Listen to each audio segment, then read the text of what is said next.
유튜브를 읽는 박정희 전기 11권 마탄의 사수 이후락의 비밀 출국.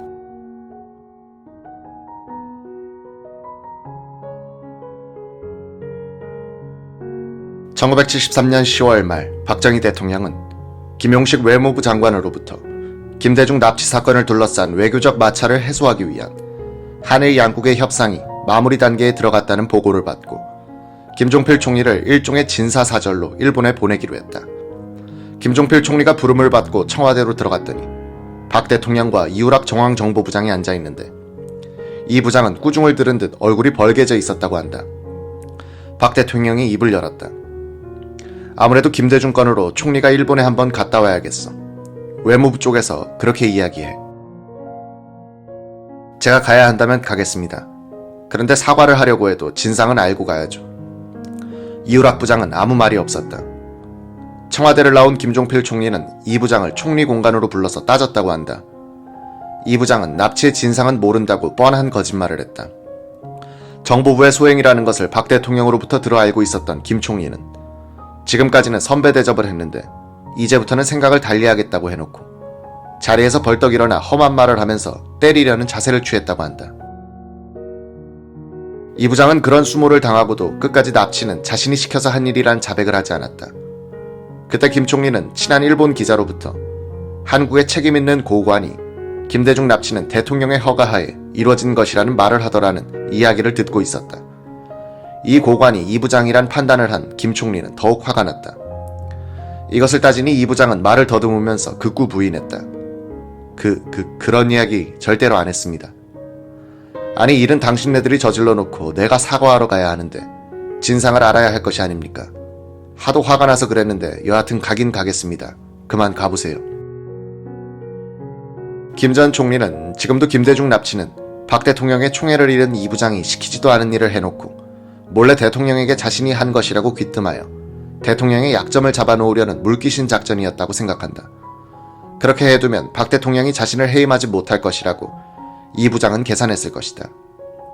1973년 11월 1일 김용식 외무장관은 김대중 납치 사건으로 시작된 한일 양국의 갈등이 그동안의 외교 교섭에 의해서 종결되게 됐다고 발표했다. 김 장관은 일본 측이 범행 가담자로 지목한 김동훈 서기관을 면직했으며 김대중 씨가 귀국 전 일본에서 한 언동에 관해서는 반국가적 언동을 재범하지 않는다면 그 책임을 묻지 않을 것이다 라고 말했다. 그는 또 다음날 김종필 총리가 일본을 방문하여 다나카 가쿠에이 총리에게 유감을 표명할 것이라고 밝혔다. 11월 2일 오전 김포공항을 출발한 대한항공 여객기 안에서 김 총리는 고민에 빠졌다. 무슨 말로써 유감을 표명할 것인가? 국가 체면을 구기지 않으면서 당당하게 사과하는 방법은 무엇일까? 한편으로는 이후락이 저지른 일을 자신이 처리해야 한다고 생각하니 화도 났다. 여객기가 도쿄 하네다 공항에 내렸을 때 여승무원이 다가오더니 총리님, 오늘 제가 재떨이를 3번이나 비웠습니다 라고 말했다. 김 총리는 비행기 사다리를 걸어서 내려오면서도 생각에 잠겨 발을 헛디뎌 쓰러질 뻔했다. 마중 나왔던 오히라 외상이 붙들어 주었다. 그 11년 전 김종필 당시 중앙정보부장은 오히라 외상과 요담하여 대일 청구권 자금에 대해서 합의한 적이 있었다. 오히라 외상은 이즈멘 다나카 총리와 일종의 공동정권을 꾸려가고 있었다. 김, 오히라 메모의 두 주인공은 총리 공간으로 직행했다. 접견실에서 있었던 회담에 일본 측에서는 다나카 총리, 오히라 외상, 외무성 아시아국장이 참석했다. 한국 측에서는 김종필 총리와 2호 주일 대사 및 수행원들이 참석했다.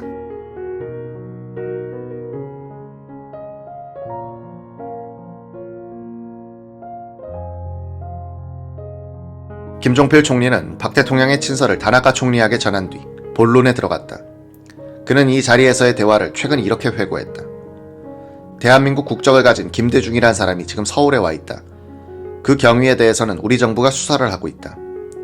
어쨌든 이번 일로 일본 국민들과 총리에게 걱정을 끼친 점 유감으로 생각한다. 김대중 씨는 대한민국에 돌아와 있으므로 대한민국 법에 따라서 정부가 그 경위를 수사하고 있으며 일본 정부가 수사한 자료가 있으면 제공해주기 바란다. 우리가 수사한 자료도 일본 측에 알려주겠다. 우리 정부는 금후 다시는 이런 일이 일어나지 않도록 최선을 다하겠다. 다나카 총리는 이렇게 받았다. 대한민국 총리가 직접 이렇게 와서 유감을 표명해 주신 것을 높게 평가한다. 이제 김대중 건으로 야기된 외교적 접촉은 이것으로서 일단 종료된 것으로 이해한다. 이때 오히라 외상이 말했다. 아니 국회에 나가서 답변하고 설명해야 할 사람은 난데 이런 식으로 끝내면 곤란하지 않는가. 다나카 총리는 그것은 당신이 알아서 할 일이야. 이제 다 끝났어 라고 못을 박았다. 김 총리는 김대중 씨가 납치됐다는 표현을 쓰지 않으려고 했었다. 수사가 진행 중이므로 진상은 알 수 없다는 입장을 견지했다. 다나카 총리로부터 만족할 만한 대답을 듣고 나서 김 총리는 한마디를 덧붙였다. 일본 정부가 김대중 씨에 대해서 여권 목적과 위배되는 정치활동을 하도록 방치한 것이 이런 결과를 빚은 한 원인이다. 김 씨는 병치료 목적으로 출국했으며 미국에 갔다가 일본으로 재입국할 때 정치활동을 못하도록 하고 허가를 해줬는데 일본 정부가 그의 정치활동을 제재하지 않은 것은 유감이다. 물론 우리 정부도 김 씨에 대한 조치를 취해달라고 요청하지 않은 잘못이 있다. 만약 중국 사람이 동경에서 정치활동을 했다면 일본 정부는 그런 사람을 북경으로 추방했을 것이 아닌가. 한국 사람이기 때문에 그렇게 내버려 두었다면 일본 정부도 책임이 있다. 앞으로 이런 일이 없도록 각별히 주의해 주었으면 한다. 다나카 총리는 옆자리에 있던 오히라 외상에게 어떻게 된 일인가 라고 물었다. 오히라 외상은 가나야마 전 주한 일본 대사가 알선을 위해 재입국을 시켜주었다고 말했다. 다나카는 김대중 씨를 별건 체포하느냐고 물었다. 그 문제는 사법부에서 할 일이지만 그런 일은 없을 것이다. 다나카 총리는 농담 비슷하게 김대중 씨가 다시는 일본에 오지 않도록 해줬으면 한다 라고 말했다. 공식 회담이 끝나자 다나카 총리는 김 총리에게 저녁 식사를 같이 하자고 했다. 김 총리는 오늘은 그럴 기분이 아니다. 우리 대사관 직원들과 저녁을 함께 하기로 했다 라고 말했다. 김종필이 공화당 의장 시절 다나카는 사또 총리 밑에서 자민당의 간사장으로 일하고 있었기 때문에 상호 교류가 있었다. 일제시대 당시 대전에서 토건업을 한 적이 있는 다나카는 김 총리와는 가까웠고 김영선 씨와는 일제시절부터 친면이 있었다. 이날도 다나카 총리는 단순 명쾌하게 결론을 내려주었다. 오히라 외상이 다나카의 결단에 이견을 제시하는 신용을 한 것은 배석한 외무성 간부의 기록을 의식한 행동으로 보였다.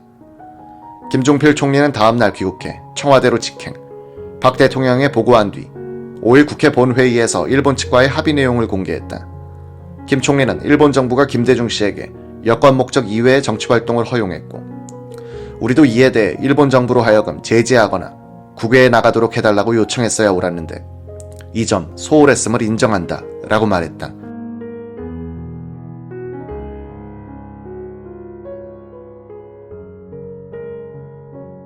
(1973년 12월) 박 대통령이 개각을 하면서 이우락 정보부장을 해임하고 후임에 신직수 법무장관을 임명한 것은 김대중 납치 사건으로 인한 한일 갈등이 김종필 총리의 방일 유감 표명으로 해소됐기 때문이다.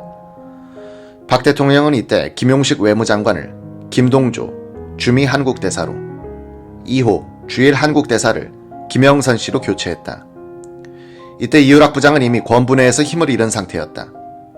김종필 총리, 박종규 경호실장뿐 아니라 유경수 여사도 그를 싫어했다. 박 대통령에게 일상적으로 영향을 끼칠 수 있는 자리에 있는 이들이 모두 이 부장을 성토하는 분위기였다. 특히 유 여사는 한 사건 때문에 화가 나 있었다.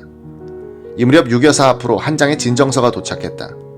요지는 정보부 직원이 민간인인 진정인의 채권 채무 문제에 개입하여 진정인을 연행, 고문하여 허리뼈를 다치게 했다는 것이었다. 유 여사는 이 편지를 청와대 민정수석실에 넘겨 조사해달라고 부탁했다. 민정실에서 진정인이 입원해 있던 병원으로 사람을 보내 조사를 해봤더니 그 주장이 사실인 듯했다.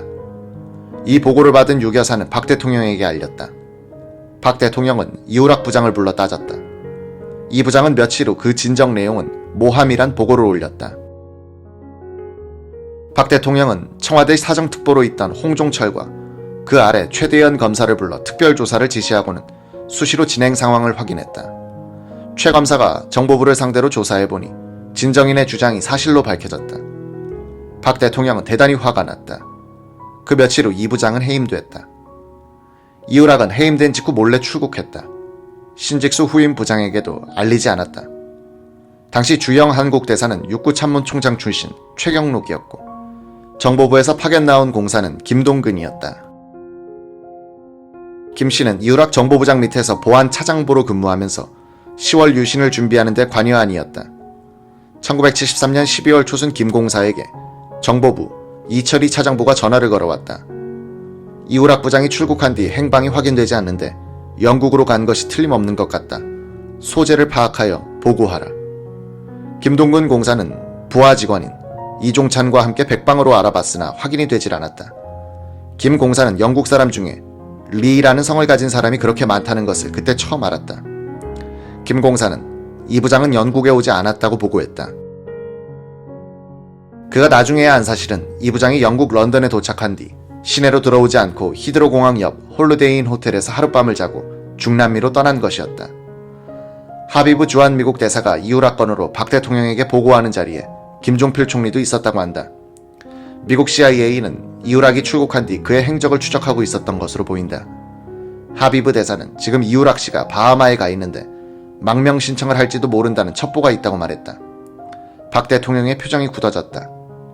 아무 말 없이 담배만 피우고 있다가 하비브가 나간 뒤 김 총리에게 그놈 당장 잡아야겠어 라고 내뱉듯이 말했다.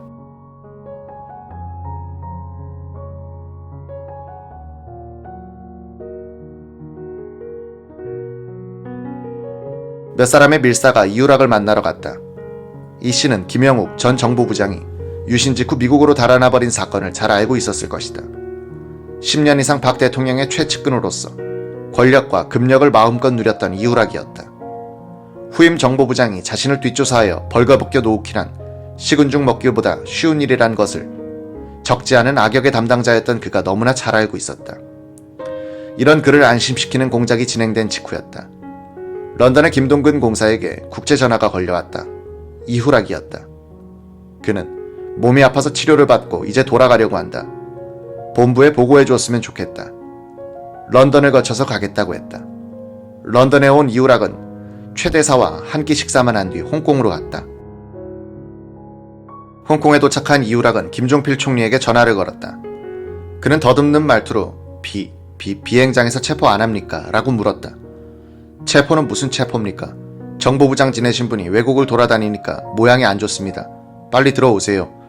들어와서 가깝게 사죄하고 하회를 기다리십시오. 정말 비행장에서 체포 안 합니까?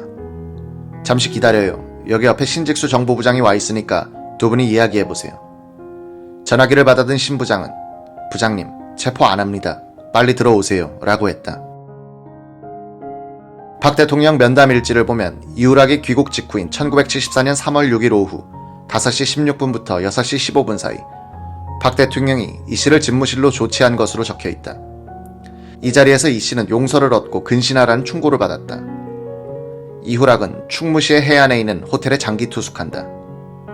1974년 4월 3일 북한 노동당 대남공작부서인 연락부 제1부부장 이완기가 남포연락소 공작조장 김용규를 불렀다. 이완기는 다음과 같이 지시했다. 지금 이후락이 해외에 나갔다가 귀국하여 충무호텔 2층 특실에서 휴양 중이란 정보가 들어왔다. 당 중앙에 보고했더니 납치해 오라는 지시가 떨어졌다.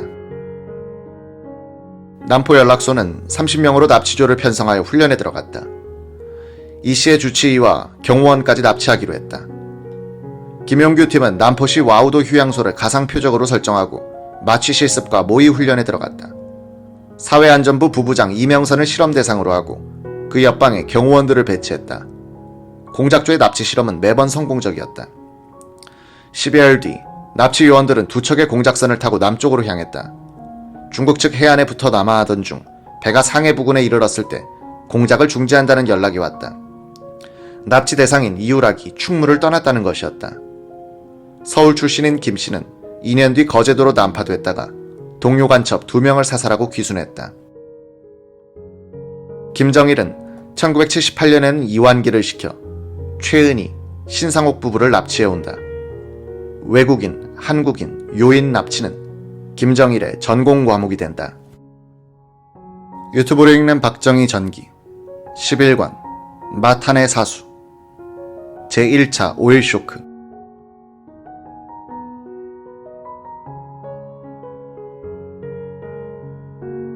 1973년 10월 6일 이집트와 시리아의 이스라엘에 대한 기습 공격으로 시작된 제4차 중동전쟁은 제1차 오일 쇼크를 격발시켰다.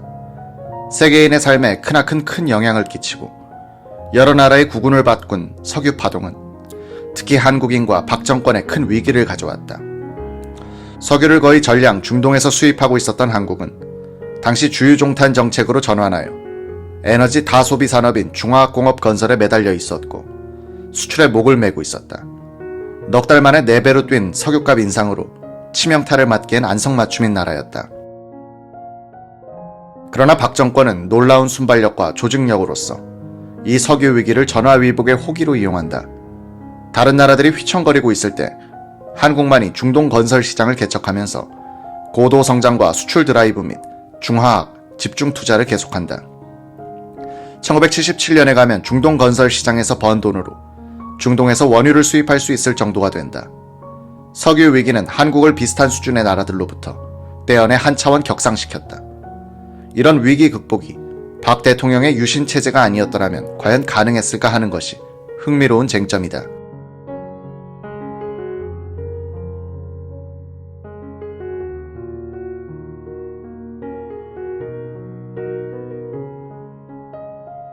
중화학공업과 방위산업 담당 오원철 경제 이수석 비서관은 업무상 제4차 중동전쟁을 예의주시하고 있었다. 이집트가 초전에 주도권을 잡고 소련제 미사일과 로켓으로 이스라엘의 공군과 전차들을 격파해가는 것을 보고 그는 한반도에서 다시 전쟁이 나면 소련제 신무기에 의해 막심한 피해를 보겠구나 하는 걱정으로 마음이 무거웠다. 미국의 닉슨 행정부는 10월 10일 소련이 이집트와 시리아에 대규모 군사물자를 공수하기 시작했다고 경고하더니 10월 15일 이스라엘에 대한 무기 지원을 결정했다.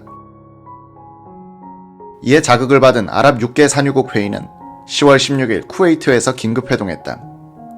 이 회의는 원유값을 종전의 배럴당 3.12달러에서 3.65달러로 인상한다고 발표했다. 17일에는 석유 수출국 기구 오펙 대표들이 쿠웨이트에서 회동하여 이스라엘의 아랍 점령지 철수를 요구하면서 9월로 소급하여 매월 5%의 원유 감산 조치를 취하기로 의결했다. 18일엔 아부다비, 이어서 사우디아라비아가 대미 단유를 선언했다. 11월 4일, 오펙은 원유 생산량의 25%를 감산키로 결정했다. 이 산유국 대표들은 석유 소비국을 우호국과 비우호국으로 분류하고 우호국에 대해서는 9월 수준으로 원유를 공급하겠다고 발표했다. 이때 비로소 한국은 친미, 친이스라엘 때문에 비우호국으로 분류되어 석유 공급이 줄어들게 되었다는 것을 알게 됐다. 11월 6일 대한석유공사의 운영자이자 원유 공급자인 걸프는 11월 이후 원유를 30% 줄여서 공급하겠다고 통보해왔다.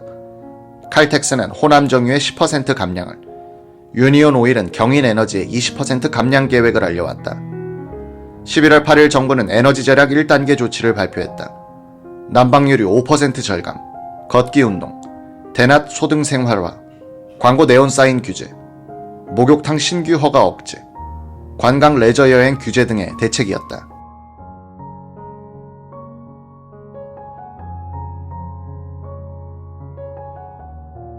(1960년대) 초 국제 원유값은 배럴당 2달러 전후였다. 1배럴은 159리터. 1964년 울산 정유공장이 가동되기 시작한 시기 한국의 물가와 대비하면 원유 1배럴은 대략 쌀 1말 또는 쇠고기 3근, 고무신 5켤레, 담배 15갑, 달걀 100개, 무 10관 가격과 맞먹었다. 1950년대, 1960년대 리비아, 나이지리아, 북해, 알래스카 등지에서 거대 유전이 잇따라 발견됐다. 원유가 공급 과잉에 빠지면서 20년간 기름값이 안정됐다. 한국으로선 다행인 것이 이 시기에 석유를 주된 동력원으로 하는 근대화를 시작함으로써 값싼 기름의 덕을 크게 보았다는 점이다. 우리가 근대화를 10년 늦게 했으면 막차를 놓쳐 영원히 선진국 진입이 불가능한 나라가 됐을 것이다. 1970년대에 불어닥친 두 차례의 오일 쇼크. 1973년의 제1차 오일 쇼크는 오일 모니가 몰려든 중동 건설 시장에 진출함으로써 정면 돌파에 성공했다. 1979년 이란 혁명에 이은 제2의 오일 쇼크는 중화학공업에 과잉 투자한 박정희 정부의 경제 기틀을 흔들면서 물가고와 민주화 요구가 결합되는 경제, 정치 위기로 발전했고 그 회오리 바람 속에서 12.6 사건이 발생했던 것이다. 고도의 정치적인 물질인 석유와 박정희의 운명은 평행하거나 교차하는 궤적을 그렸다. 값싼 석유는 인류의 생활 양식에 혁명적인 변화를 몰고 왔다. 각종 석유 제품이 쏟아져 나와 의식주를 윤택하게 했다. 값싼 기름값은 다른 물건값을 끌어내리거나 생산을 촉진하는 연쇄 반응을 일으켰다. 예컨대 석유 화학에 기초한 합성 섬유가 대량으로 소비되기 시작하자 면화 및 약물을 재료로 하는 천연 섬유의 소비량이 줄었다. 면화값이 폭락하자 농부들은 면화 대신 콩이나 밀을 경작하기 시작하면서 식량 공급이 늘어났다. 양모값이 떨어지자 양 대신 소를 키우는 농민들이 늘어났다. 그 여파로 쇠고기와 버터가 공급 과잉에 빠지고 값이 떨어지게 됐다. 육류 소비의 증가로 많은 인류의 건강이 향상됐다. 석유 화학에 기초한 비료와 농약이 값싸게 공급되면서 단위당 곡물 수확고가 늘어났다. 석탄 대신 값싼 중유를 쓰는 석유 발전소가 생기면서 전력 요금도 떨어졌다. 값싼 전력과 전기기기가 널리 보급되자 제련 과정에서 전력을 많이 쓰는 알루미늄의 공급이 늘어났다. 알루미늄이 우리 생활 속에서 확산되기 시작했다. 창틀, 건축자재, 통조림 깡통, 송전선으로 알루미늄이 많이 쓰이면서 구리와 주석이 밀려나기 시작했다. 1950년, 1960년대에 근대화를 시작한 나라들은 이 값싼 기름의 덕을 보았다. 고도 성장에도 불구하고 값싼 기름이 다른 상품값을 연쇄적으로 끌어내렸기 때문에 물가고를 피할 수 있었던 것이다. 이 시대는 또한 중동 산유국과 같은 자원 국가들이 공업국을 위해 희생된 연대이기도 했다. 일본은 풍부한 인력과 값싼 자원을 결합시킨 가공산업을 육성함으로써 이 연대의 가장 큰 수혜자가 됐다. 한국도 값싼 자원을 수입하여 넘치는 고급 인력을 투입함으로써 부가가치가 높은 수출품을 만들어내는 전략을 채택하여 시대의 흐름을 타결됐던 것이다.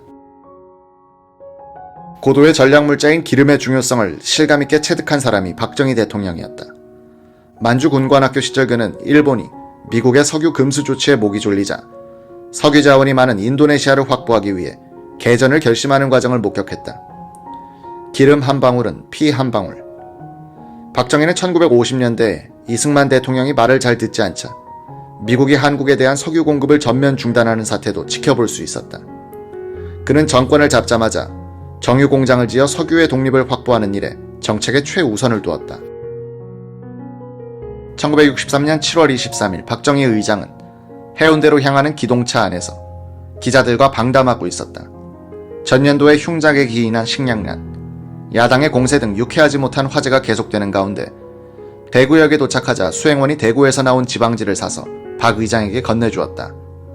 일면은 4대 의혹 사건 등 온통 우울한 기사뿐이었다.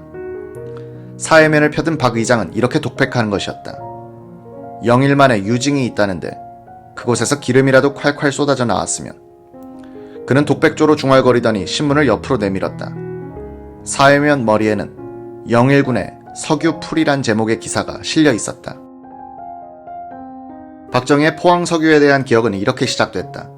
이 첫인상 때문인지 박 대통령은 그 뒤 포항에 석유가 있느냐 없느냐로 민간인과 정부기관이 논쟁을 계속할 때 대체로 민간인들에게 호의적인 태도를 보였다. 포항 석유 매장설이 한 시대의 쟁점으로 떠오르도록 한 것은 한 아마추어의 집념과 언론의 흥분된 보도였다. 10년도 넘게 걸린 이 논쟁에서 민간인, 언론, 정치 권력은 대체로 석유가 있다는 편에 섰고 과학자와 기술 관료들은 없다는 편이었다. 한국의 공업화는 값싼 석유가 문제없이 공급될 것이란 전제하에서 진행됐다. 1960년대 후반 우리는 과감하게 주유종탄 정책을 펴 석탄 대신 석유를 가정용으로까지 확산시키기도 했다. 1971년의 한국 석유 소비량은 5.16 혁명이 난 10년 전에 비해 약 14배에 달했다. 1973년 전체 에너지원에서 석유의 비중은 53.3%에 달했다. 한국의 경제, 사회, 군사 구조는 깊숙이 석유에 몸을 담가놓고 있었다.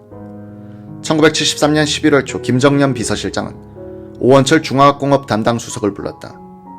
실장실에 들어가니 김 실장은 아무 설명도 없이 서재로 같이 갑시다 라고 했다. 영문도 모르고 대통령 집무실에 들어가니 박 대통령은 책상에 앉아 깊은 생각에 잠겨 있었다. 김 실장은 이렇게 보고하는 것이었다. 카카, 석유 구하러 오원철이를 보내야겠습니다. 정유공장을 건설할 때 맨 처음부터 관여하여 석유 3사의 최고위층과 친분이 많습니다. 오 수석은 목숨이 경각에 달려있는 응급환자에게 특효약을 당장 구해오라는 식의 이 말에 깜짝 놀랐다. 자신도 모르게 한 발자국 물러나면서 말했다고 한다. 제가 간들 석유 구하는 것은 불가능합니다. 김 실장은 물러나는 오 수석의 팔을 잡아 끌고는 박 대통령 앞으로 나아갔다. 박 대통령은 오원철의 당황하는 모습을 물끄러미 바라보다가 다녀와 내일 떠나도록 해 라고 한마디만 했다. 오 수석의 입에선 예 다녀오겠습니다 란 말이 자동적으로 튀어나왔다. 오 수석은 11월 9일 김광모 비서관만을 데리고 걸프, 칼텍스, 유니온의 본사가 있는 미국으로 떠났다. 박 대통령이 석유 3사의 회장 앞으로 쓴 친서 석장이 유일한 무기였다. 너무나 큰 임무에 짓눌린 오원철은 비행기 안에서도 머리가 아프고 잠이 오지 않았다. 피츠버그의 걸프 본사를 맨 먼저 방문했다. 현관에 태극기를 걸어두고 있었다. 오원철은 가슴 위에 손을 얹고 국기에 대한 경례를 하면서 이 자리에서 승부를 내겠다는 결의를 다졌다. 석유 확보 여부는 경제전선에서의 승패를 좌우하는 결전이다. 경제전선에서의 패배는 남북 대치 상황에서 군사적 패배로 연결될 수도 있다. 태극기를 대한 오원철은 자신이 외롭지 않다는 생각이 들었다고 한다. 걸프의 밥 도시 회장과는 울산 정유공장 건설이 인연이 돼 친면이 있었다. 오 수석은 도시 회장에게 박 대통령의 친서를 전달했다. 회장이 친서를 다 읽기를 기다린 후 설명을 하기 시작했다. 오 수석이 말한 한국의 석유 사정은 절박한 것이었다. 유류 공급이 20% 이상 감축되면 배급제를 실시할 수밖에 없다. 그러나 현재의 사회, 경제적 여건으로 보아 배급제를 실시해서도 안 되고 할 수도 없다. 우리나라는 기름을 100% 외국에서 수입하고 국내 에너지원이 거의 없다. 그것도 석유 수입량의 100%를 미국계 새 석유 회사로부터 공급받고 있다. 우리나라의 석유 소비는 산업용 중유가 대부분이다. 자동차를 더 타겠다든가 난방용으로 쓰겠다는 것이 아니다. 휘발유는 전체 유류 소비량 가운데 7%밖에 안 된다. 기름 공급이 줄어들면 산업이 큰 타격을 받는다. 60만 대군을 유지하는 데 있어서 필요한 기름은 절대로 줄일 수 없다. 주한 미국 대사도 미군에 대한 기름 공급을 줄이지 말라는 통보를 해왔다. 기름 감축은 주로 저임금 노무자의 직장을 빼앗는 결과를 부를 것이다. 이런 요지의 보고를 마친 뒤 오원철은 배석한 대한석유공사의 미국인 부사장에게 따지고 들었다. 당신은 원유 공급 담당이 아닌가? 걸프는 원유 공급의 전적인 책임을 진다는 조건하에 독점적 공급 계약을 맺은 것이다. 그런데 세계 원유 시장이 어떻게 돌아가는지 모르고 있으면서 비축도 제대로 하지 않았다. 그러다가 느닷없이 30% 감축 통보를 해온 것은 직무태만이 아닌가? 오원철은 미국인들과의 교섭 경험에서 정면 돌파가 가장 효과가 있다는 것을 체득한 바 있어 공격적으로 나갔다고 한다. 도시 회장은 원유 담당 사장인 굿맨에게 한국에 대한 원유 공급 계획을 재조정하라고 지시했다. 굿맨은 울산 정유공장을 지을 때 걸프가 투자하도록 본사를 설득했던 실무 책임자로서 오원철과도 친했다. 오원철은 결정적인 장면에서 친구를 만난 셈이었다. 굿맨은 1973년 4사분기에 대한 석유 공급량을 통보된 1당 12만 8천 배럴에서 1당 16만 5천 배럴로 회복시켜주는 계획서를 만들어 도시 회장에게 가져왔다. 도시 회장은 오원철에게 이 서류를 건네주면서 엄숙한 말투로 설명했다. 우리로서는 최선을 다한 겁니다. 덧붙여 나는 사랑하는 대한민국과 존경하는 박 대통령에게 선물로 30만 톤의 원유 수송선 한 척분을 추가로 배정하는 바입니다. 이 뜻을 대통령 가깝게 전해주시오. Yes, I do. 란 말이 오원철의 입에서 저절로 나왔다. 오원철은 지금도 우리는 한국의 운명이 기로에 서 있을 때 걸프가 우리를 도와준 것을 기억해야 한다. 그 뒤 정치 헌금 스캔들로 도시회장이 미국에서 곤경에 처하고 걸프와 우리가 별로 유쾌하지 않은 모습으로 헤어진 데는 우리 쪽의 잘못도 크다고 말했다. 걸프로부터 대폭적인 양보를 얻어낸 것을 무기로 삼은 오원철은 칼텍스와 유니온으로부터도 비슷한 수준의 원유 공급의 상향 조정을 약속받았다. 오원철 수석은 원유 공급 교섭 출장 보고서를 만들어 11월 17일 박 대통령에게 보고했다. 보고서 표지에 서명한 박 대통령은 놓고 가라고 했다. 오원철은 대통령의 서명을 보고 놀랐다고 한다. 청와대 근무자들은 박 대통령의 사인 형태를 보고 그의 만족도를 짐작하곤 했었다. 상에 속하는 보고서에 서명할 때는 꼭 만년필을 꺼내 펜촉이 부러질 듯이 눌러 쓰는데 연원일을 기입한다. 이 서류는 영구 보존하라는 뜻이다. 오원철의 보고서에 한 서명은 서명란이 넘치도록 크게 되어 있었다. 날짜 밑에는 줄을 그었다. 처음 보는 서명 방식이었다. 박 대통령은 일생일대의 위기를 벗어난 기쁨을 그런 식으로 표현한 것이리라. 박 대통령은 12월에 들어가서는 외무장관 출신인 최규하 외교특보를 특사로 삼아 중동 산유국에 사절단을 보냈다. 이들 나라에 한국을 비우호국이 아닌 우호국으로 대해줄 것을 요청하기 위해서였다. 최 특보는 오 수석을 여러 번 불러 석유 공부를 하고 갔다. 특사 일행은 최 특보 이외에 김정태 외무부 경제차관보, 최종명 상공부 차관보, 전민재 전 인터내셔널 사장이었다. 최 특사는 12월 15일 사우디에 도착하자마자 이스라엘의 점령지 철수 등 친아랍 정책을 발표했다. 그러자 사우디 정부는 파이잘 국왕과의 면담 일정을 잡아주었다. 꼼꼼한 최규하 특사는 저녁에 수행원 전원을 모아놓고 파이잘 국왕에게 설명할 내용을 새벽 2시까지 되풀이 연습했다. 다음날 파이잘 국왕에게 최 특사는 연습한 그대로 자세히 긴 설명을 했다. 왕은 참을성 있게 다 들어주었다. 최 특사가 공산주의와 대결하고 있는 한국의 상황을 설명한 데 대해서 파이잘 왕은 공산주의보다 더 나쁜 것이 시오니즘이다. 이 악마 같은 시오니즘을 몰아내야 한다고 심주어 말했다. 그 뒤 사우디 정부는 한국을 우호국으로 분류하여 원유 공급 제한 조치를 해제해 주었다. 이어서 쿠웨이트 국왕을 방문한 최 특사는 한국에 대한 원유 특별 배정을 호소했다. 왕이 어떤 나라나 공평하게 다룬다고 답해도 최 특사는 3번이나 그래도 남은 원유가 있지 않겠는가 라고 매달렸다. 왕은 영어로 내 말을 못 알아듣소 라고 힐난조로 말했다. 최 특사는 쿠웨이트 정부가 한국을 중립국으로 대우한다는 약속을 받아냈다. 유튜브로 읽는 박정희 전기 11권 마탄의 사수 대통령의 경제 긴급 조치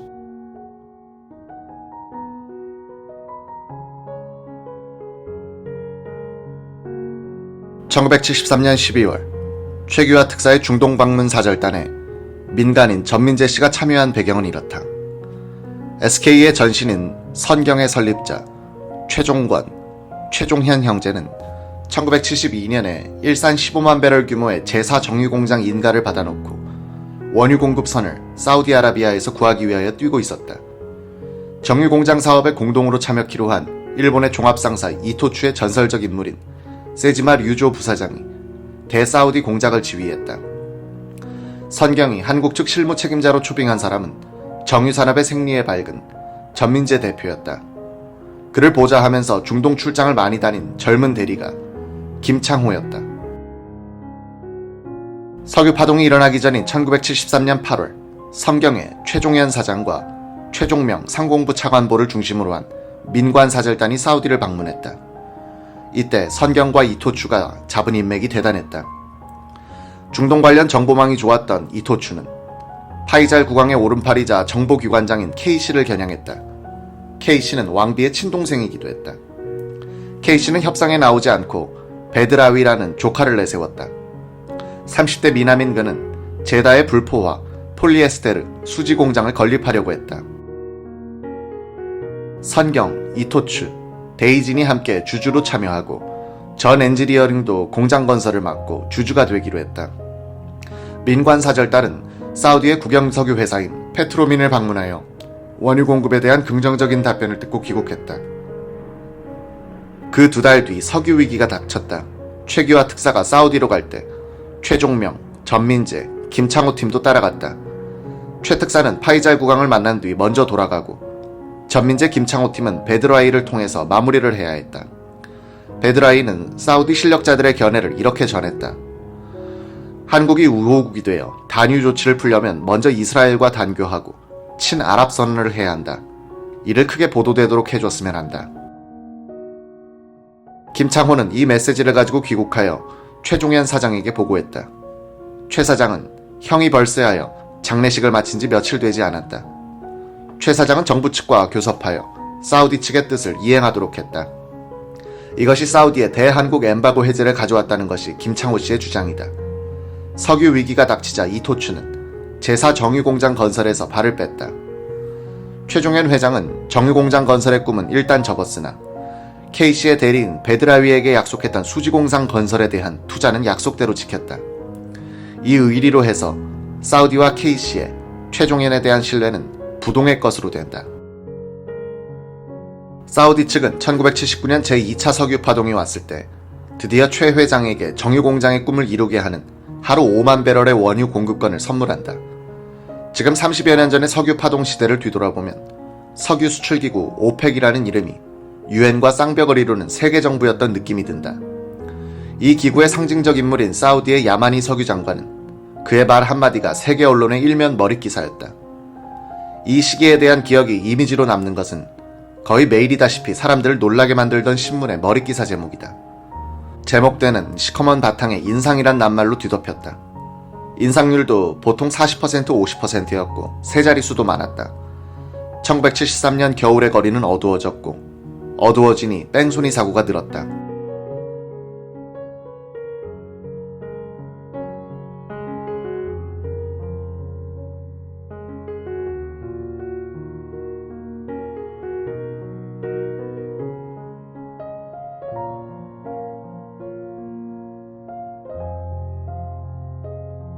세상이 바뀌고 있었다.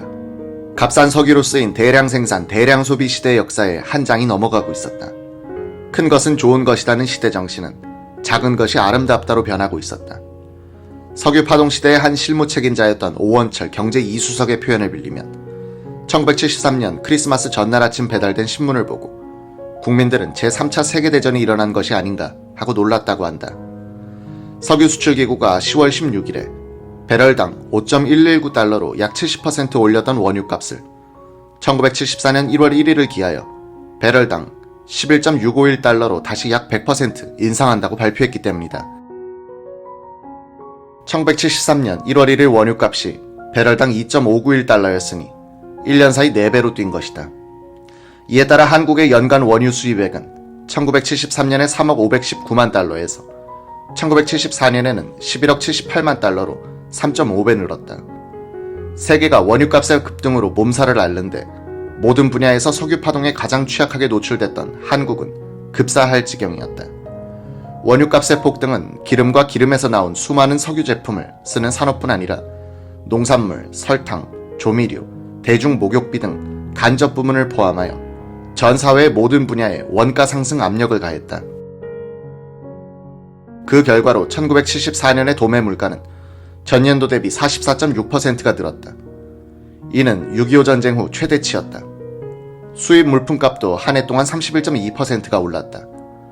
그러나 결과적으로 한국엔 1차 오일 쇼크가 없었다. 통계가 이를 입증한다. 1973년 한국의 국민 총생산 증가율, 즉 경제 성장률은 13.2%였다.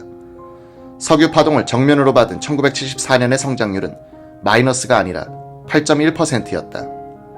1973년의 광공업 성장률은 27.7%였다. 원유값 폭등에 가장 예민한 광공업의 부가가치는 1974년에도 15.3%나 증가했다. 수출은 1973년에 전년 대비 98.6%가 늘었다. 1974년에도 수출은 38.3%가 늘었다. 모두가 세계적인 기록이다. 수치상으로는 석유 파동이 없었던 것이다. 오원철 경제수석은 그 비결을 이렇게 요약했다. 우리나라에 에너지 위기가 닥쳐왔다. 자칫 잘못됐다면 우리나라는 돌이킬 수 없는 경제 파탄에 빠져서 다시는 헤어나지 못했을 것이다. 그러나 우리나라는 정부와 국민이 합심해서 이 시련을 극복하고 기적적인 발전을 했다. 시련은 석유를 쓰는 세계 각국에 똑같이 주어졌다. 한국만이 이 시련을 이겨내니 상대적으로 훨씬 앞서가게 된 것이다. 석유 파동은 그때까지 비슷하던 태국, 말레이시아 등 동남아 국가를 한국이 결정적으로 추월하게 된 계기였다. 1974년의 국민 총생산 GDP 실질 증가율을 보면 일본은 마이너스 2%, 미국은 마이너스 0.6%, 영국 마이너스 1.8%, 프랑스 3%였는데 한국만은 7.1%였다. 1975년에도 한국의 성장률이 주요 산업국들 중에선 최고였다. 정부와 국민을 합심시켜 석유 파동을 극복하여 전화 위복으로 만든 박정희 정부의 리더십은 그래서 영원한 연구 대상이다. 김종필 당시 총리에 따르면 박 대통령은 석유 자원이 몇십 년치밖에 남지 않았다는 식의 비관론을 믿지 않았으며 석유 위기도 일시적일 것이라고 확신하고는 중화학공업 건설 전략을 수정하지 않고 밀고 나갔다는 것이다. 1973년 10월부터 시작된 석유 파동은 한국의 석유 부족, 물가 폭등, 국제수지 악화라는 3중고를 동시에 물고 왔다.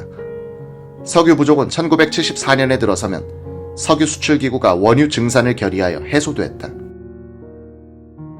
정부는 전반기엔 석유 사용 10% 절감, 국내 석유값 30% 인상, 긴급조치 3호로 대응했다. 후반기엔 국내 석유값 82% 인상, 두 달 뒤 다시 22.3% 인상, 그리고 환율 21% 인상, 국내 석유값 31.3% 인상으로 대처했다. 석유 사용 10% 절감책은 국영기업체와 관공서의 전구 중 3분의 1 빼기, 다방, 음식점, 목욕탕의 영업시간 단축, 공휴일 자가용 운행 규제, 텔레비전 방영시간 하루 4시간 단축 시기였다. 여러 부문에서 조금씩 노력하면 이 절약분이 쌓여서 10% 절감을 가능케 한다는 것이 입증됐다. 절약할 게 생활 속에 의외로 많다는 것을 깨우쳐준 것이 석유 파동이었다. 석유값이 오르니 석탄과 연탄의 가격 경쟁력이 살아났다. 석탄 소비량이 급증하자 사양길에 들어섰던 탄광이 다시 활기를 띠었다. 저질탄도 써야 했으니 부산에선 주부들이 자주 꺼지는 연탄을 내던지면서 시위를 했다.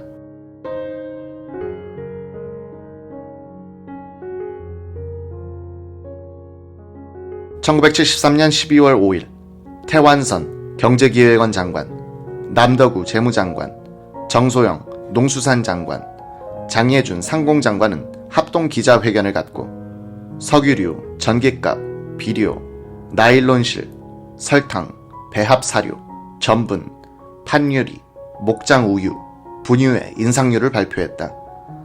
소비자들은 이에 대해 생필품 사재기로 대응했다. 언론은 부자들이 화장지 등의 사재기에 앞장선다고 비판했다. 그때 비로소 한국에선 화장지가 양변기와 함께 널리 쓰이기 시작할 때였다. 일본인들조차 한국에 관광 온 김에 화장지를 사가지고 갔다.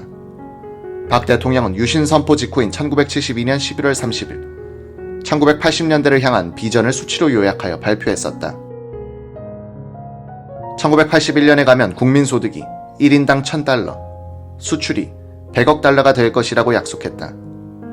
1969년 박 대통령은 김종필을 청와대로 불러 대통령 3선 개헌안에 지지해 줄 것을 설득하면서 이렇게 말했다. 임자도 잘 알다시피 우리는 한강을 건너올 때 이미 조국 근대화에 목숨을 걸지 않았나. 1960년대에 겨우 먹는 문제를 해결했는데 1970년대엔 공업화를 해야 돼. 함께 죽자고 혁명을 해놓고 이제 와서 혼자 살겠다는 거야. 이처럼 박 대통령의 전략은 간명했다. 1960년대는 식량 문제 해결, 1970년대는 중화학공업 건설.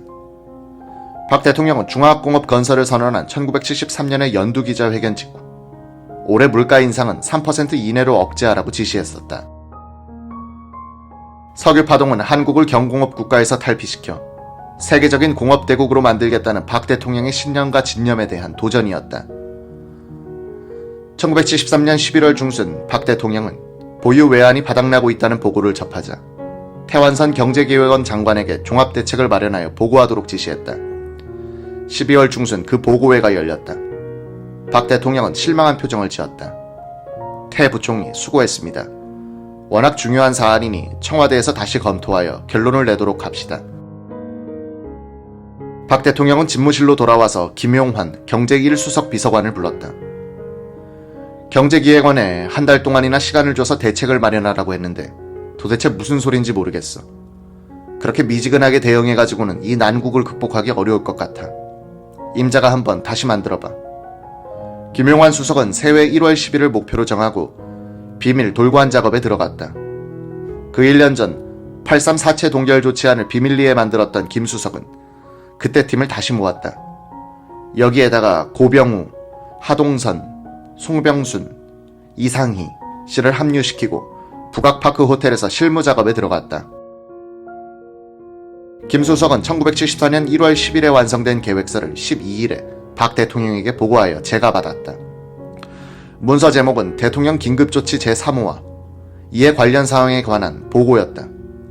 김 수석은 긴급조치의 목적을 이렇게 설정했다. 석유 파동으로 야기된 악성 인플레이션을 완화하기 위하여 정부, 기업, 소비자의 공동 노력을 조직화하고 저소득층의 부담 경감과 국민 생활의 안정을 도모하는 한편 강력한 소비 절약을 유도하여 석유 파동의 충격을 극복하려는 것이다.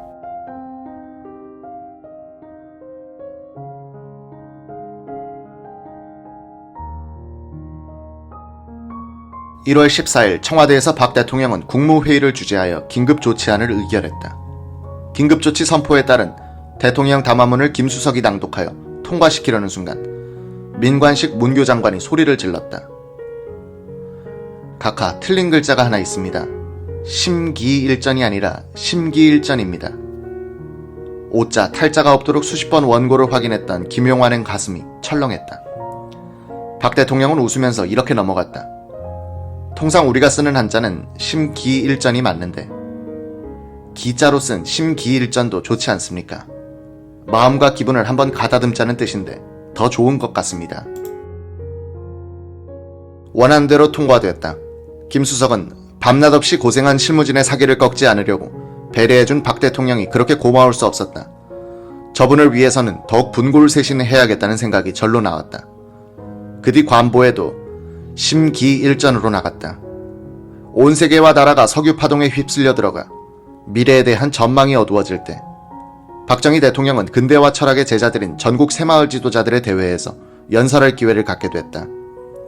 1973년 11월 22일 광주에서 열렸던 이 대회에서 박 대통령이 한 유시는 그의 열정과 논리가 녹아든 역사를 향한 증언이자 한국적 민주주의 선언이었다.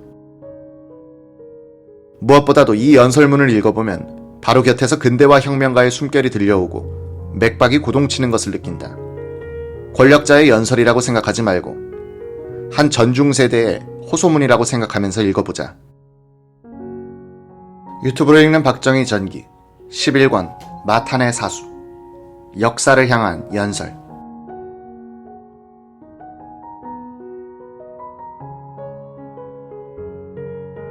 그는 우선 새마을운동을 잘살기 운동이라고 요약했다. 새마을운동이란 무엇이냐? 나는 작년 이 자리에서 여러분들에게 간단히 쉽게 말하여 잘살기 운동이다라고 정의했습니다. 나 혼자 잘 먹고 잘 입고 고대광실 좋은 집에서 사는 것만이 잘 사는 것이 아니라 부지런하고 자존심이 강하고 서로 협동을 하여 서로서로 도와서 땀 흘려가면서 나도 잘 살고 우리 이웃도 잘 살고 우리 고장도 잘 살고 우리나라도 잘 사는 것이다. 이렇게 나는 강조했습니다. 그것만 가지고도 안 되는 것입니다. 우리들 세대뿐만 아니라 우리들 후손들에게 자랑스러운 유산을 물려줄 수 있는 부강한 나라, 살기 좋은 나라를 만들어서 자손들에게 물려주는 것, 이것이 참되게 잘 사는 것입니다. 우리는 우리 후손들에게 다시는 가난이라는 유산을 절대 물려줘서는 안 되겠습니다. 이것이 새마을운동의 궁극적인 목표라는 것을 작년에도 강조했고 오늘 이 자리에서 다시 한번 여러분들에게 또 우리 온 국민들에게 재강조하는 바입니다. 우리는 다시는 가난한 나라, 가난한 나라의 백성, 못 사는 나라의 국민, 못난 백성이라는 소리를 들어서는 안 되겠습니다.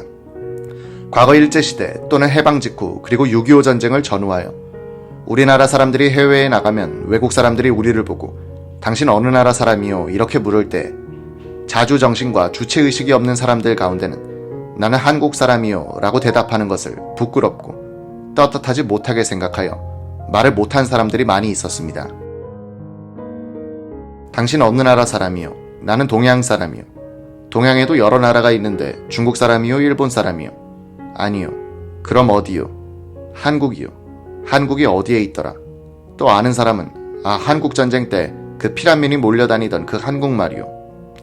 과거 우리가 외국에 나가면 이런 말을 들은 적이 많이 있었습니다. 앞으로는 어디에 나가서 당신 어느 나라 사람이요? 나는 대한민국 사람이요 하고 떳떳하게 가슴을 펴고 자랑스럽게 이야기할 수 있는 그런 나라를 만들자. 특히 우리 후손들에게는 어디에 나가서도 조금도 구김살 없이 가슴을 활짝 펴고 떳떳하게 대한민국 사람이라는 것을 자랑할 수 있는 그런 사회를 만들어서 물려주자. 이것이 우리가 노리고 있는 새마을운동의 궁극적인 목적인 것입니다.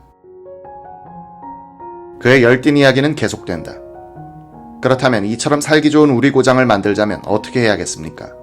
첫째는 부지런해야 합니다. 즉 근면입니다. 옛말에 일근은 선지장이요 일태는 악지장이라는 말이 있습니다. 한문입니다만 일근, 한일자 부지런한 근자.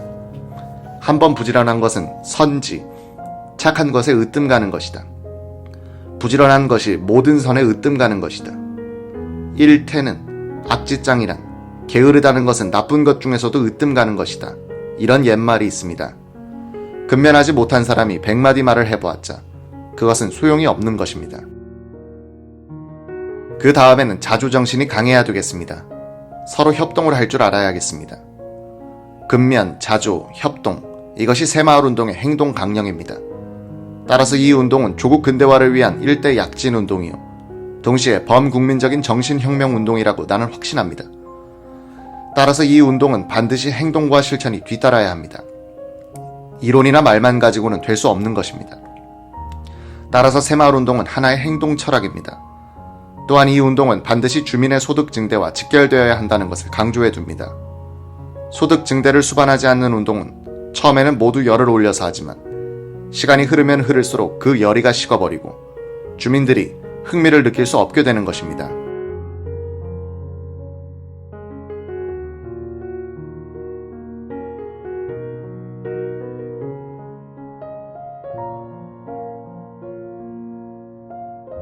박 대통령이 도덕성과 정신력을 강조하는 것은 반드시 행동을 유발하기 위한 동기부여의 목적이지 말장난에 머물기 위한 것이 아니다.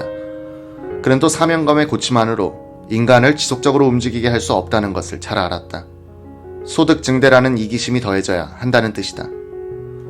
박 대통령은 이타심과 이기심이란 두 심리적 동기를 통합하여 국민들에게 호소했기 때문에 설득력이 강했다. 박 대통령은 역사서를 많이 읽었다.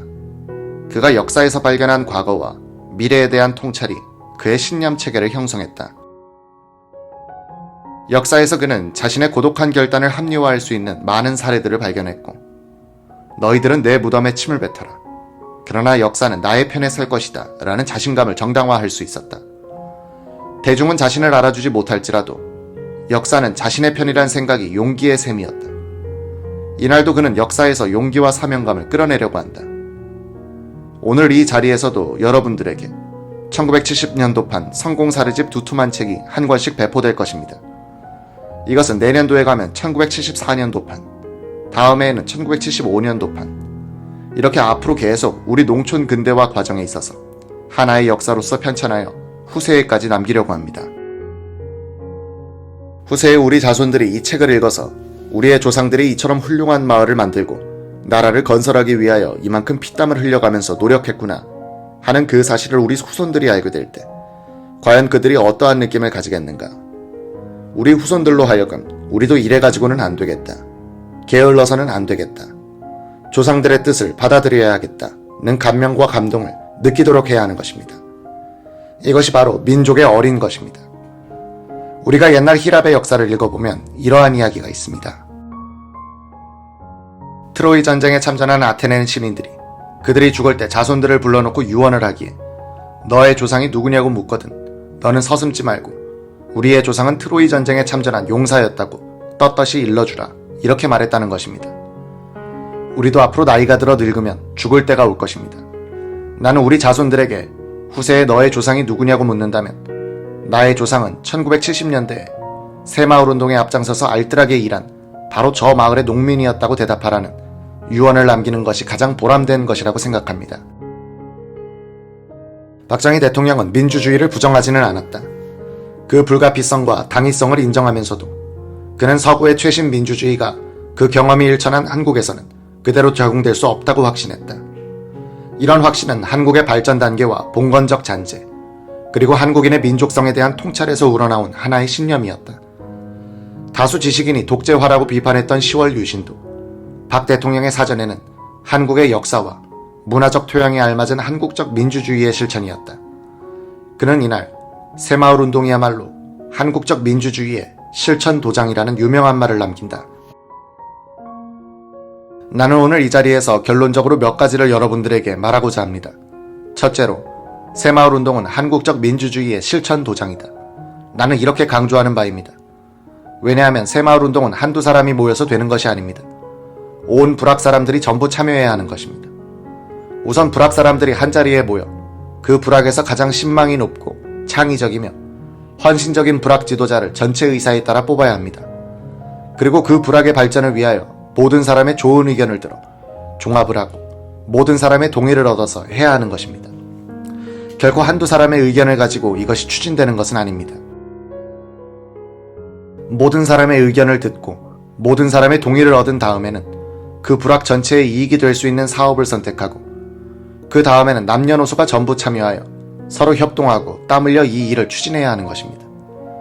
여기에서 얻어진 성과, 여기에서 얻어진 소득은 불악민들에게 골고루 공평하게 돌아가야 되고 또 불악민들에게 동의를 얻어 일부 소득을 불악 공동기금으로 저축해야 합니다.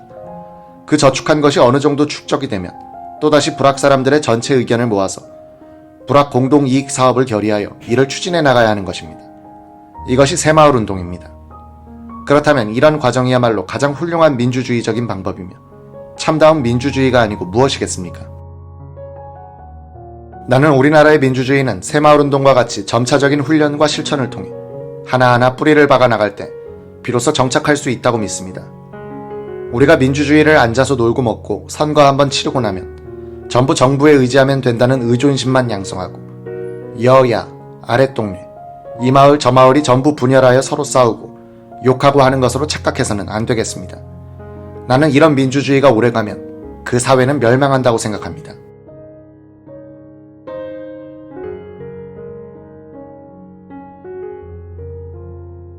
(1974년 1월 14일에) 국민 생활의 안정을 위한 긴급조치의 공포시행에 따르는 대통령 특별담화문에서 박 대통령은 우리나라 경제만은 불황 속의 인플레에 말려들지 말고 이것을 전화위복의 계기로 삼자고 했다. 그는 또 우리가 걸어온 길은 탄탄대로가 아니었고 태산중령을 넘고 거센 풍랑을 헤쳐나가듯 여러 가지 난관을 극복하면서 세계적인 성장과 발전을 기록해왔다고 했다. 박 대통령은 직전의 긴급조치 1, 2호로서 반정부 세력을 엄단하기로 한 것에 대해서는 이렇게 설명했다. 이 같은 국가 현실을 이해하지 못하고 일부 인사와 불순분자들이 반유신적인 활동을 자행하여 국가 안보에까지 위협을 미치게 됐기 때문에 부득이 정부는 이를 먼저 제거하는 조치를 취해야만 했다. 긴급조치 3호는 저소득층 부담 경감, 영세민 취로 사업 확대, 임금 체벌과 부당 해고 엄단, 정부 예산 절감, 중소상공업자 지원, 농민 보호 대책이 주조였다. 오원철 수석은 이 긴급조치의 효과를 질서 회복으로 해석했다. 석유 파동이란 것은 질서가 무너졌다는 뜻입니다. 러시아워 때 서로 먼저 가려고 하다가 자동차가 서로 엉켜버린 것과 같은 현상이 경제에서 일어나고 있었습니다. 교통순경이 등장하여 이 엉킨 차들을 풀어줘야 하는데 대통령 긴급조치가 그런 역할을 했습니다. 국민들이 대통령 말을 믿고 사재기를 중단하는 등 질서가 회복되니 정부도 물가체계를 개편할 수 있는 여유가 생긴 것입니다. 1974년 2월 1일 정부는 유류값을 평균 82%, 전기값을 30%, 해운요금을 최고 109%, 항공요금을 60% 인상했다. 2월 5일엔 생필품, 건축자재, 신문용지 등의 값을 대폭 인상했다. 정부가 통제하던 물건 및 서비스 요금을 최하 10%, 최고 100% 올린 것은 유사 이래 처음일 것이다. 그럼에도 시장과 국민들은 차분하게 받아들였다. 매점 매석, 사재기, 품귀 현상이 나타나지 않았다. 오원철 수석의 표현을 빌리면 폭풍 후의 고요함과 같았다. 남은 것은 핥히고 간 상처뿐이었다. 이때 석유 쇼크를 재앙으로 위장한 행운으로 만드는 일들이 일어난다. 행운은 최선을 다한 사람에게 찾아온다는 것이 박 대통령의 한국에도 적용된다. 중동 진출을 위한 탐색이 시작된 것이다. 한국의 현대사는 터널을 지나 새로운 무대로 진입하는 것이다. 1973년 한국의 경상수지 적자는 3억 880만 달러였는데 1974년에는 20억 2270만 달러로 늘었다. 자본거래 통계를 보면 1973년에는 2억 9천만 달러를 빌리면 됐는데 1974년에는 19억 9480만 달러를 빌려와야 했다. 경제총사령관인 김정년 비서실장은 출근하자마자 부도 직전으로 몰린 회사 사장처럼 여기저기 전화를 걸어야 했다. 오늘 결제 준비는 됐나? 어제 홍콩에서 돈을 구워오겠다는 것은 해결됐어. 걸프에게 주는 원유 대금은 며칠만 기다리라고 해. 오원철 경제 이수석 비서관의 회고에 따르면 중동 진출과 관련하여 박 대통령에게 최초의 보고를 올린 것은 1974년 1월 30일이라고 한다. 마침 사우디아라비아 나제르 기획상이 방한하게 되어 있어 중동에 대한 한국 기업의 진출 방향을 구상한 것이었다. 오 수석은 석유 위기가 발생하기 전에 유럽에서 돌아오는 비행기 안에서 건설회사 삼환의 직원을 만난 적이 있었다. 그때 삼환은 한국 기업체로서는 처음으로 사우디에서 고속도로 건설 공사를 따내 일을 하고 있었다. 그때 삼환 직원은 서울시장이 초청한 제다 시장 부부와 동행하고 있었다. 비행기가 도쿄에 가까워지자 제다 시장 부인이 양장으로 갈아입었다. 어찌나 아름다운지 클레오파트라를 연상케 했다. 오 수석은 귀국 후 삼환 직원을 불러 사우디의 상황을 이것저것 물어보았다. 오 수석은 5일 달러가 모이는 중동 시장을 겨냥하여 군수품의 판매, 공장 건설, 토목, 건축, 기술 인력 수출을 생각했다. 1월 30일 오전 오 수석으로부터 중동 진출 관련 보고를 받은 박 대통령은 국내 업자들을 불러다가 설명회를 개최하고 중동 진출에 적극적으로 나서라는 뜻을 전하라고 했다. 그날 오후 오 수석이 다른 건으로 결제를 받으러 갔더니 박 대통령은 중동 진출건에 대해 좀 더 자세히 설명해봐 라고 했다. 오 수석은 군대식으로 목소리에 힘을 주어 보고했다. 각하, 우리나라에는 3가지 장점이 있습니다. 첫째, 우수한 인력을 보유하고 있다는 것입니다. 중동은 작업 환경이 가장 나쁜 곳입니다. 고온이고 사막지대입니다. 오락도 없는 곳입니다. 이렇게 나쁜 조건이야말로 우리나라에게는 극히 유리한 조건이 됩니다. 우리나라에는 군인 정신으로 무장한 수십만 명의 제대 장병들이 있습니다. 월남에서의 경험도 있습니다. 각하, 에너지 위기는 국난의 일종입니다. 한국 남아가 국난을 극복해야 하지 않겠습니까? 지금까지는 어린 여공들이 수출을 해서 우리 경제를 지탱해 왔습니다만 이번에는 남자가 나서야 할 때가 아니겠습니까? 둘째, 우리나라 남자 기능공들의 인건비는 선진국보다는 훨씬 싸고 기술 수준은 후진국보다 월등합니다. 셋째, 공기 단축인데 이 부문은 우리 건설업체가 자신 있습니다. 경부고속도로 공사식으로 돌관 작업을 하는 데는 소질이 있습니다. 오 수석, 소신이 있어 좋구먼. 각하, 중동에 진출하자면 뒷거래가 필요하다고 합니다. 우리나라는 이 방면에도 소질이 있지 않습니까? 박 대통령은 소리를 내어 웃었다. 유튜브로 읽는 박정희 전기 11권 마탄의 사수 박정희 리더십 12계명.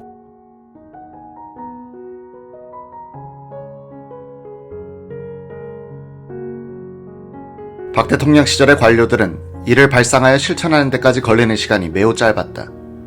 2월 13일 나제르 사우디 기획상이 방한하는 것을 기회로 삼아 2월 16일에는 한국-사우디 경제협력위원회가 창립됐다. 4월 25일에는 장예준 상공부 장관이 민간 기업체장들을 데리고 중동 방문길에 올랐다. 장 장관은 나제르 기획상이 마련한 만찬장에서 군에서 차출해간 태권도 유단자 2사람이 시범을 보여 호평을 받았다. 사우디 왕실의 경호실과 군대에서 태권도 사범들을 초청하기도 했다.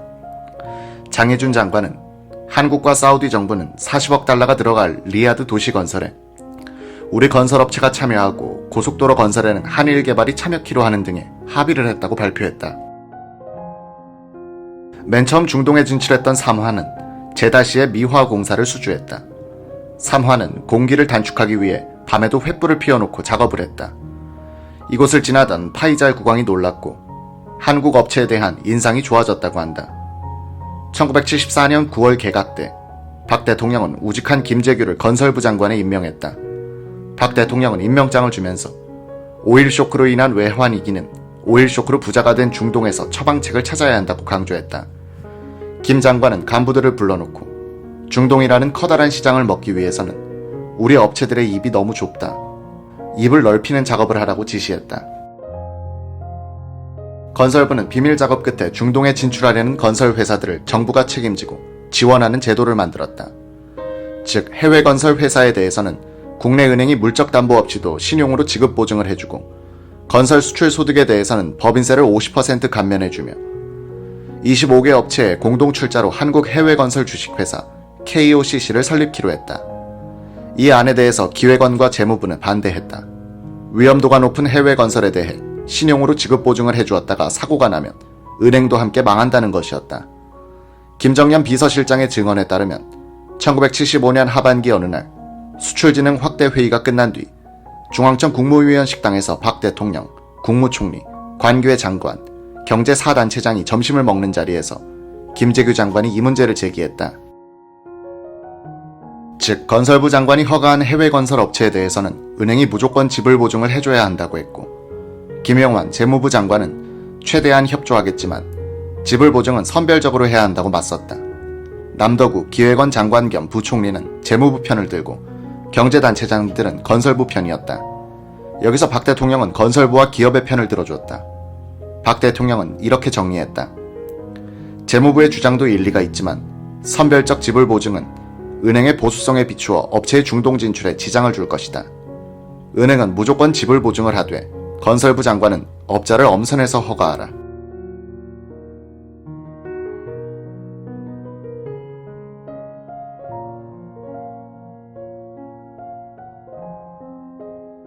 김정년 실장은 청와대로 돌아오자 김재규 장관에게 전화를 걸었다.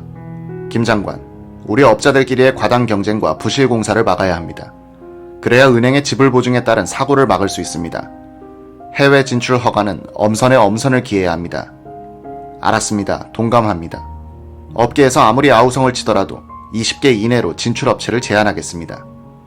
그 뒤 1년간 더 재직한 김재규 장관은 약속을 지켰다.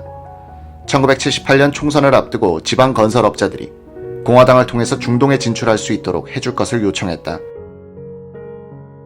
김 실장은 반대했으나 건설부는 기회의 균등을 내세워 58개 회사에 허가를 내줬다.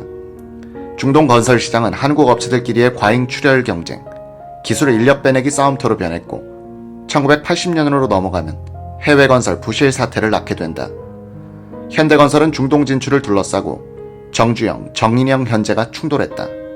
정 회장은 우물쭈물하고 있다가는 기선을 놓치고 시장은 기득권을 가진 회사들에 의해 분할될 것이고 그렇게 되면 부스러기만 주워 먹을 수밖에 없다라고 걱정했다. 어렵고 힘든 일을 안 하고 살면 편하다. 그냥 편하게 주저앉아 쉬운 일만 한다면 회사 발전은 포기해야 하고 각 기업이 그런 식이면 국가도 희망이 없다. 돈을 잡으려면 돈이 많은 중동으로 가야 한다. 동생 정인영 사장은 이란의 조선소 공사를 수주하여 중동 시장을 개척한 사람이지만 대형 공사 수주는 모험이라고 반대했다. 1975년 10월 바레인의 아스리 조선소 건설 공사는 1억 달러짜리였다. 정인영 사장은 이 공사의 수주를 반대했다. 정주영 회장은 중동 선발대가 왜 발빠르게 움직이지 않느냐고 화를 내는데 동생은 중동 공사 계약 관련자를 파면시키겠다고 엄포를 놓고 있었다. 정주영 회장은 정인영 사장과 중동 진출 반대론자들을 한꺼번에 내보냈다. 정 회장은 이명박을 국내 담당 사장, 이춘림을 해외 담당 사장으로 승진시켰다. 당시 이명박은 30대 중반이었다. 현대가 중동으로 진출하니 공사 규모가 달라졌다. 현대는 1975년 11월엔 1억 9천만 달러짜리 사우디 해군기지 공사를 따내더니 이듬해 6월엔 9억 4천만 달러짜리 주베일 산업항 공사를 수주했다. 1973년에 한국 업체들은 중동에서 2,400만 달러의 공사를 수주했었다. 중동 진출이 조직적으로 시작된 1974년엔 8,881만 달러, 1975년엔 7억 5,121만 달러, 1976년엔 24억 2,911만 달러, 1977년엔 33억 8,700만 달러, 1978년엔 약 80억 달러, 1979년엔 약 60억 달러, 1980년엔 약 80억 달러, 1981년엔 126억 달러로 수주액이 늘었다. 절정기인 1978년에 중동 진출 한국건설 노동자와 관련 업체 종사자들은 14만 2천 명에 이르렀다. 베트남에 이은 두 번째의 거대한 해외 진출 민족 체험이었다. 박정희 대통령은 석유 위기와 정면 승부하여 중동 진출로서 한국 경제와 한국인의 새로운 활동 공간을 창조한 것이다. 석유 파동과 중동 진출, 그리고 중화학공업 건설의 경제 3대 주제를 관리했던 1970년대의 네 인물이 있다. 비서실장으로서 경제정책의 총사령탑 역할을 했던 김정년, 재무장관과 경제기획원 장관을 역임한 남덕우, 경제 제1수석 비서관과 재무부 장관을 지냈던 김용환, 중화학공업과 방위산업 담당이었던 경제 제2수석비서관 오원철. 당시 김 실장과 남 장관은 50대, 김 씨는 40대였다. 이 네 사람은 10여 년 전부터 왕성한 저술과 강연 활동을 통해서 박 대통령의 업적과 지도력을 전파하고 있다. 1970년대의 역사를 이야기할 때 이 네 사람의 증언과 기록은 안심하고 인용할 수 있다. 박 대통령을 지근거리에서 모시면서 국정의 핵심을 다뤘기 때문이다. 이들의 증언에서 드러나는 박 대통령의 국가 경영술은 철학, 전략, 전술, 정책, 실천이 일관되게 흐르고 입체적으로 짜인 아름다운 건축물 같다. 박 대통령의 국가 운영에서 발견되는 일관성과 입체성의 비결은 무엇인가? 그는 골똘한 사색과 독서를 통해서 밑그림을 그리고 거기에다가 치밀한 설계와 신속한 실천, 그리고 철저한 확인으로써 속을 채워갔다. 겉으로는 엄정하고 경직돼 보이는 그의 국가 경영술은 안으로 들어가 보면 의외로 부드러웠다. 그는 역사의 원리와 인간의 본질에 대한 이해가 깊었다. 여기서 우러난 전략과 실천은 단순 명쾌했다. 말장난이나 현학적, 관열놈이 낄 틈이 없는 실용성과 합리성이 거기에 있었다.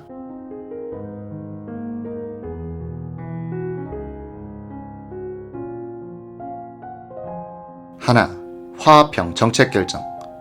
박 대통령은 무엇보다도 듣는 사람이었다. 엉터리 보고라도 끝까지 들어주었다. 좀처럼 즉석에서 반대하지 않았다. 일단 본인의 의견을 제시한 뒤 주무장관이 다시 한번 심사숙고할 수 있는 기회를 주었다. 대통령의 지시가 아니라 주무장관이 발안한 정책이 채택되는 방식을 취하도록 했다. 그렇게 해야 정책에 대한 주인의식이 생기고 일을 할 때 신바람이 나는 것이다. 박 대통령은 자신이 하고 싶은 일을 남을 통해서 하는 방법을 잘 알고 있었다. 둘, 민주적 정책 결정. 박 대통령은 어떤 회의에서도 먼저 발언하지 않았다. 토론을 시켜 문제가 제기되고 찬반 의견의 방향이 잡혀가면 그때 결론을 도출하고 필요한 보충 지시를 내렸다. 당시의 정치 체제와는 다르게 경제 정책의 결정 과정은 민주적이었다. 셋, 생산적 회의. 박 대통령은 월간 경제 동향 보고, 수출 진흥 확대 회의, 청와대 국무회의, 국가 기본운영계획 심사 분석 회의, 방위산업 진흥 확대 회의를 정례화했다. 이들 회의는 박 대통령이 국정을 종합적으로, 규칙적으로 파악 점검하고 살아있는 정보를 얻는 기회였다. 넷, 철저한 확인과 일관된 실천. 박 대통령은 계획 수립의 20%, 실천 과정의 확인에 80%의 시간을 썼다고 한다. 중앙부처 및 지방순시 등 현장 시찰을 자주 한 것도 집행의 확인과 사람들의 사기 진작을 위한 것이었다. 그는 원칙을 견지하면서도 계획의 수정이 필요할 때는 토론 절차를 거쳐 신속하게 했다. 다섯, 국민의 각성과 참여. 박 대통령은 국민들이 자조정신을 발휘하여 자발적으로 건설에 참여하도록 유도하는 데 신경을 곤두세웠다. 그는 인간과 조직의 정신력에 주목한 사람이다. 그는 민족성처럼 되었던 패배의식과의 싸움에 이긴 사람이다. 그는 경부고속도로 건설 같은 눈에 띄는 구체적 업적을 통해서 국민들의 체념과 자학을 자신감으로 교체해갔다. 의욕을 불어넣기 위해 새마을 노래 나의 조국도 작사 작곡했다. 여섯, 정부는 맏형, 기업은 전사. 박 대통령은 경제관료와 기업인이 이견을 보이면 대부분의 경우 기업인 편을 들어주었다. 그는 정부 주도형 경제개발 정책을 채택했으나 기업이 엔진이고 경제전선의 전사는 기업인이라고 생각했다. 박 대통령은 기업 엘리트를 존중해 주었고 기업인들은 대통령은 우리 편이라고 생각했다. 7. 내각의 권한과 책임 위임. 청와대 비서실이 장관 위에 군림하는 것을 금지시켰고 장관의 인사권을 존중했다. 8. 관료 엘리트 중시. 학자들은 자문력. 실천력을 중시하던 박 대통령은 집행기관장으로서는 학자를 거의 쓰지 않았다. 학자들은 자문력으로만 부렸다. 거의 유일한 예외는 서강대학교 교수 출신인 남덕우 부총리였다. 남 부총리도 실무 능력의 검증을 거친 다음에 중용됐다. 9. 정치와 군대의 압력 차단. 그는 관료들이 국익과 효율성의 원칙 하에서 소신대로 일할 수 있도록 군인들과 정치인들의 경제에 대한 개입을 차단하고 견제했다. 군대의 힘으로써 집권한 사람이 군대의 영향력을 차단한 예는 매우 드물 것이다. 10. 경제발전 우선주의. 박 대통령은 경제발전이 결국은 안보와 민주주의 발전으로 연결될 것이라고 생각했다. 선 경제 발전, 후 민주화의 소신을 굽히지 않았다. 그에 따른 비난에 대해서는 내 무덤에 침을 뱉어라 라고 대응했다. 11. 시장의 한 멤버로서의 정부. 박 대통령은 정부가 시장의 규제자가 아니라 한 참여자라고 생각했다. 박 대통령 시절의 정부는 시장 지배자라기보다는 시장의 일원으로서 시장 기능을 촉진시키는 역할을 했다. 정부는 기업과 은행가, 개업가로서의 역할도 했다. 전력, 철강 등 민간 기업이 감당하기 어려운 부분은 정부가 공기업을 만들어서 맡아서 하되 경영은 민간 기업 방식으로 운영되도록 했다. 관치 경제가 아니라 대통령이 CEO로 뛴 주식회사 대한민국이었다. 12. 주요 전략 선택의 적중. 박 대통령이 채택한 수출주도형 공업화 정책, 중점 투자 전략, 선성장, 후분배 전략, 과감한 외자 유치 전략은 모두 성공했다. 박 대통령은 정책과 전술은 수시로 변경했지만 철학과 전략은 18년 동안 그대로 밀고 나갔다.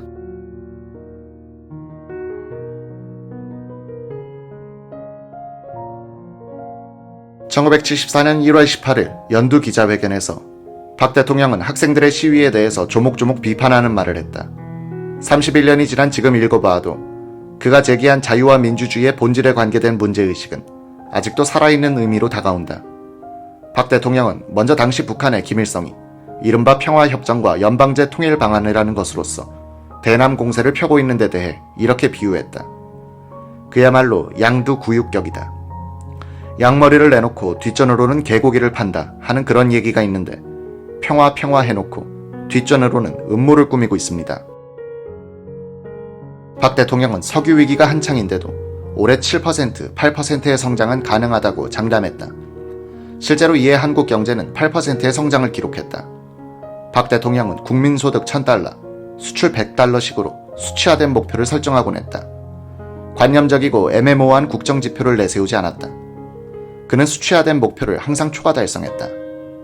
박 대통령은 새마을운동의 정작 중요한 점은 농민들 사이에서 정신혁명이 일어나고 있는 점이라고 강조했다.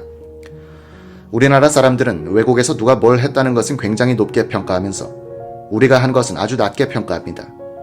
농촌 새마을운동 지도자 중에는 덴마크의 그룬트비 같은 사람들이 얼마든지 있습니다.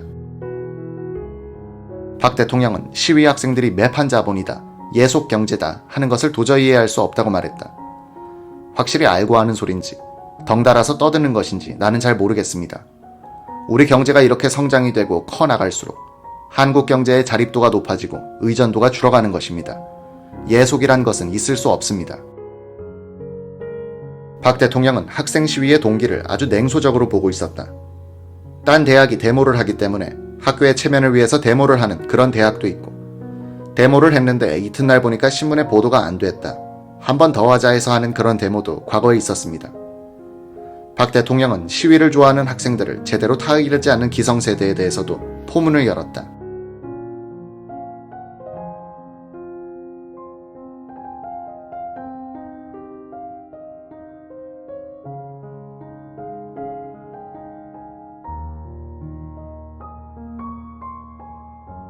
학생들의 행동은 법을 무시해도 애국적인 행동이다. 이렇게 아부하고 영합하는 것은 위선이요, 자기 기만이라고 나는 지적합니다. 학생들은 내일의 주인공이지 오늘의 주인공은 아닙니다. 우리 기성세대가 오늘의 주인공인데 왜 스스로 문제를 해결하지 않고 학생들을 앞장세워서 문제를 해결하려고 하느냐 이겁니다. 박 대통령은 대학생들의 천박한 지식을 맹공한다. 학생들은 교과서에서 배운 극히 제한된 일부분을 알고 있는 것이며 자신은 아직 미완성품이란 것을 인식해야 합니다. 더 깊이 알기 위해서는 공부를 더 열심히 해야 합니다. 국토 분단, 민족 분열의 준전시하에서 살고 있는 우리의 민족적 고민이 무엇인가 하는 것도 대학생들이 좀 알아야 합니다. 박 대통령은 학생들이 외치는 그 자유를 어떻게 지킬 것인가 생각해보자고 했다. 우리의 자유를 뺏으려고 외부의 침략자가 왔을 때 데모만 해가지고 막을 수 있습니까? 국력이 커져야 자유를 지켜냅니다. 그는 또 극장에서 자리를 얻기 위해서 불이야 라고 소리쳐서 많은 사람들이 밟혀 죽도록 하는 그런 자유를 허용할 수는 없다고 강조했다. 박 대통령은 일제 때 젊은 시절을 보냈던 자신의 처지와 비교해서 비판하기도 했다. 우리들은 어머니 뱃속에서 나오자마자 나라 없는 백성이었습니다. 우리말도 마음대로 못했고 우리 이름 석자도 마음대로 쓰지 못했습니다. 조국이란 말은 입 밖에 내지도 못했습니다. 오늘날은 우리의 조국이 있지 않습니까? 모든 것을 삐뚤어지게 보지 말고 활달한 기운을 가지고 영광된 이 나라의 주인공이 되겠다고 하는 커다란 포부를 가지고 더욱 분발할 것을 당부하고자 합니다.